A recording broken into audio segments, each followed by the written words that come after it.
Shalom saudaraku, berjumpa kembali bersama dengan saya Pendeta Jakob Setio dalam program Sapa Jemaat di Rumah. Mari kita masuk dalam hadirat Tuhan, kita berdoa, mohon penyertaan dan berkat Allah dicurahkan atas kita. Bapa, kami menyerahkan waktu renungan firman Tuhan kali ini ke dalam tangan kasih-Mu. Mohon hikmat-Mu, mohon pencerahan daripadamu. Biarlah kami mengerti akan kehendak-Mu, supaya sepanjang hari ini menjadi hari yang diberkati, di mana kami boleh hidup seturut dengan kehendak-Mu. Berfirmanlah Tuhan, kami siap diberkati. Di dalam nama Yesus kami berdoa dan bersyukur kepadamu. Haleluya, amin. Firman Tuhan kali ini terambil dari 2 Timotius pasal 1 ayat yang kelima. 2 Timotius 1 ayat yang kelima berkata, "Sebab aku teringat akan imanmu yang tulus ikhlas, yaitu iman yang pertama-tama hidup di dalam nenekmu Lois dan di dalam ibumu Eunike, dan yang aku yakin hidup juga di dalam dirimu."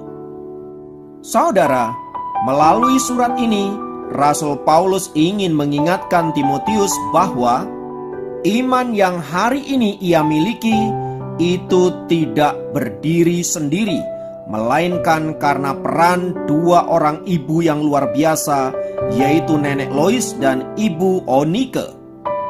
Kedua orang ibu ini telah membentuk Timotius sedemikian rupa, sehingga kemudian kita melihat Timotius menjadi pribadi yang luar biasa sebagai seorang hamba Tuhan yang siap dipakai oleh Tuhan untuk memimpin jemaat Tuhan yang nantinya dipercayakan kepada dirinya. Rasul Paulus tampaknya memberi poin penting kepada dua orang ibu ini. Tanpa mereka, Timotius tidak akan pernah menjadi siapa-siapa. Surat ini juga tampaknya ingin menyinggung bahwa wanita atau ibu memiliki peran penting untuk menentukan masa depan anak-anak mereka. Untuk menekankan poin ini, saudaraku, ada kisah ilustrasi yang sangat menarik yang dapat kita pakai sebagai sebuah pelajaran. Adalah seorang pria yang bernama Andre. Ia sangat terluka dengan ibunya dan hidup dalam kepahitan yang berkepanjangan. Semua itu berawal dari ketika Andre kanak-kanak, ibunya selalu mengatur kehidupan Andre sedemikian rupa. Di saat temannya yang bernama Carlos bisa bermain-main seenaknya, bisa bolos sekolah, Andre tidak bisa. Ia wajib mengerjakan tugas-tugas dari sekolah dan ada kelas tambahan yang harus dia lakukan. Selain itu, ibunya juga memintanya untuk membantu mengerjakan pekerjaan rumah dan kadangkala menyuruhnya untuk mencari uang tambahan agar biaya sekolahnya dapat tercukupi.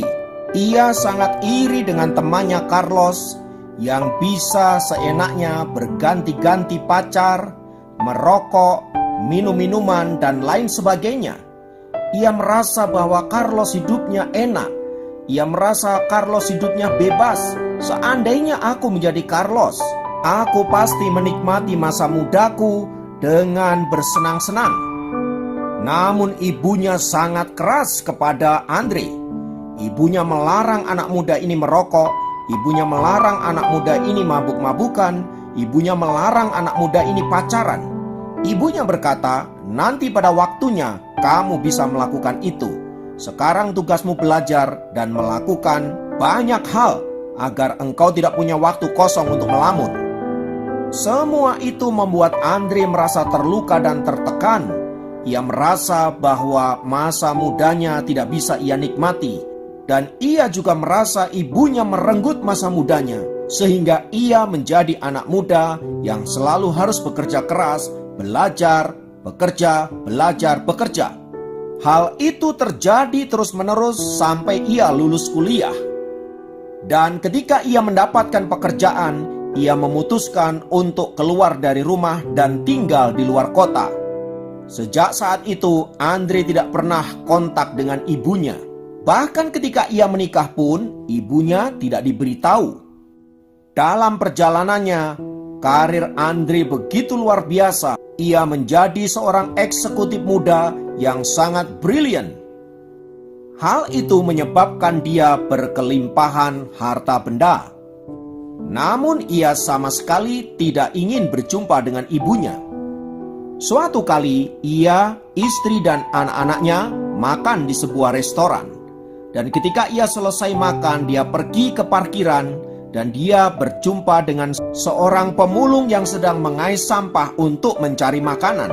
Karena merasa kasihan, Andre menghampiri orang itu dan ingin memberikan sejumlah uang. Namun alangkah terkejutnya dia karena orang itu adalah Carlos, temannya waktu sekolah dulu.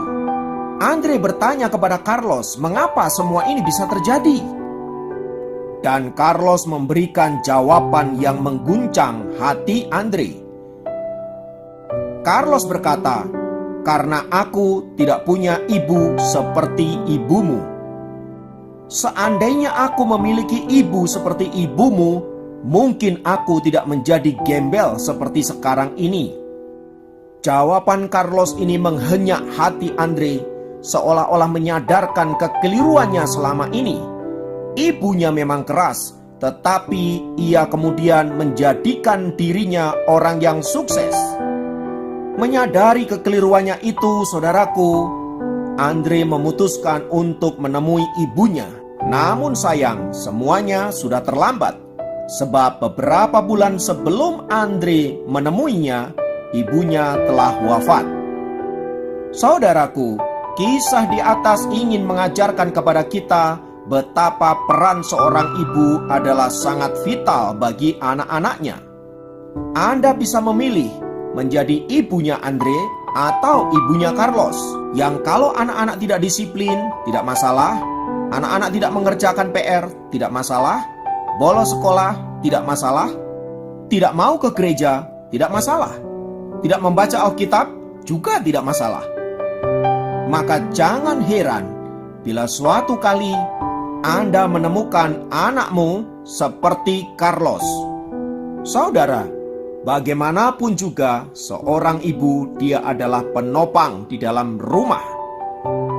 Di tangan Anda terletak masa depan anak-anakmu. Menjadi seperti apa dia kelak, semua dimulai bagaimana cara Anda mendidik dia dari sekarang. Mari jadilah ibu yang keras kepada anak-anakmu karena engkau mengasihi mereka. Sebab bila anak-anak itu keras pada diri mereka sendiri, maka dunia akan lunak kepada mereka. Tetapi kalau mereka adalah anak-anak yang lunak pada diri mereka sendiri, maka dunia akan keras kepada mereka. Oleh sebab itu, selagi ada waktu, bentuklah mereka menjadi orang-orang yang hebat, orang-orang yang luar biasa di kemudian hari. Dan mulailah dari sekarang. Kiranya firman Tuhan ini menolong para ibu untuk menjadi wanita yang luar biasa di rumah mereka, menopang dan menolong anak-anak mereka, agar kelak mereka dapat berkata, "Terima kasih ibu untuk jasa-jasamu yang luar biasa, menjadikan aku pribadi yang hebat dan kuat di dalam Tuhan." Mari kita berdoa. Di dalam nama Tuhan Yesus, kiranya kuasa dari tempat yang maha tinggi menolong bagi para wanita, para ibu, agar melalui mereka lahir orang-orang hebat yang takut akan Tuhan. Karena itu berkatilah para ibu, kuatkanlah para ibu, teguhkanlah mereka, hiburkanlah mereka, sehingga mereka tetap tangguh dalam menopang rumah tangganya, sehingga seluruh rencana Allah digenapi di dalam diri keluarga mereka masing-masing. Terpujilah nama Yesus, dalam namamu kami berdoa, haleluya, amin. Demikian program Sapa Jemaat kali ini. Sampai jumpa dalam program Sapa Jemaat yang lain. Tuhan Yesus memberkati.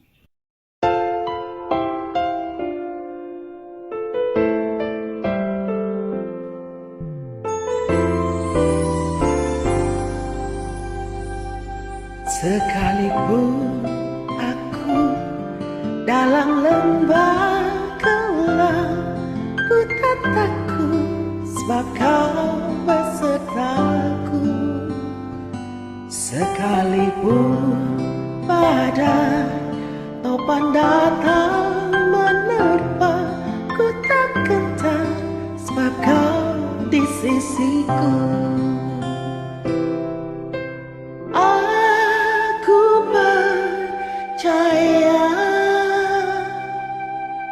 Berkat-Mu atasku melimpah, kebajikan, kemurahan selalu mengikutiku. Ku puji, ku sembah Kau Tuhan.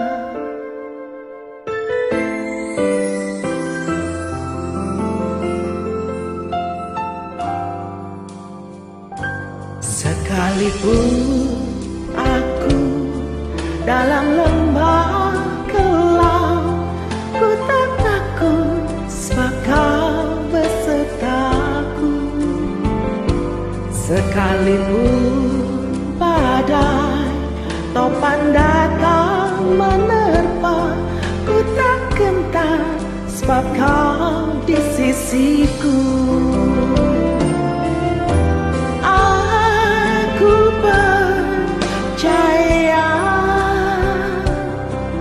Berkat-Mu atasku melimpah,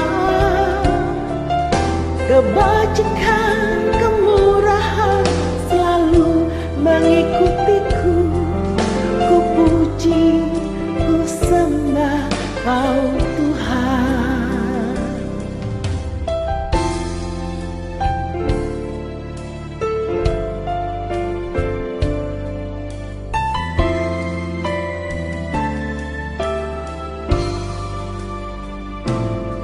Sekalipun aku dalam lembah gelap, ku tak takut sebab Kau besertaku.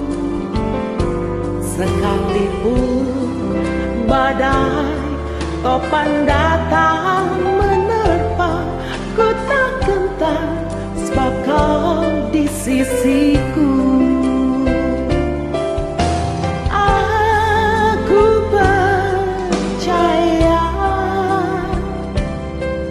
Berkat-Mu atasku melimpah, kebajikan,